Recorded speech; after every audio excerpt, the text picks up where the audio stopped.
Breaking news, সারা বিশ্বে যুদ্ধের থমথমে পরিস্থিতি দেখে বাংলাদেশ থেমে থাকেনি। জানা যায় বর্তমানে বাংলাদেশের সামরিক শক্তি এতই বেড়ে গেল যে ঢাকা থেকে ইন্ডিয়ার উদ্দেশ্যে মিসাইল ছুড়লে নোয়াখালী গিয়ে ল্যান্ড করে এই ইট সিমেন্ট দিয়ে বানানো শক্তিশালী মিসাইল। বিস্তারিত দেখুন ইসরায়েলে থাকা আজরাইলের রিপোর্টে।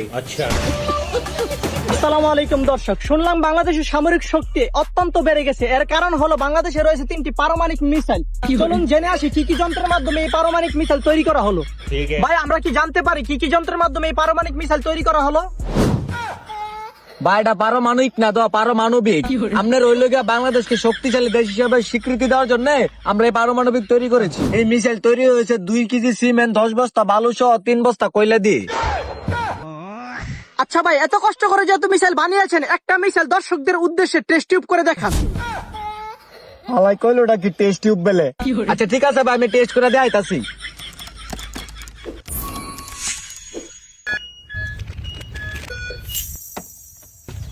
মিসাইল রেডি, লঞ্চ করো। আরে উস্তাদ, মিসাইল তো ভালো করে হুগাইছে না, অনেক কোন দেশে উদ্দেশ্যে মারতাছেন? আরে কোন দেশ দোষ নাই, ট্রাই করার লাগে নিজের দেশে মারতাছি। শেরপুরের লোকেশন দিছি, তুই মার।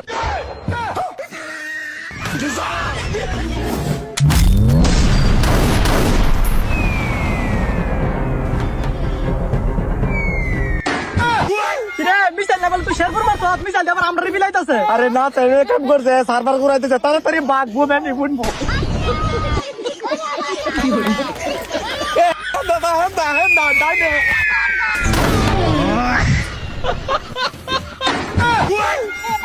দর্শক, এতক্ষণ দেখছিলেন উগান্ডার টিমের লেওরা মার্কার শিরোনাম। বিস্তারিত দেখবেন আগামীকাল 30টা 33 মিনিটে। ধন্যবাদ।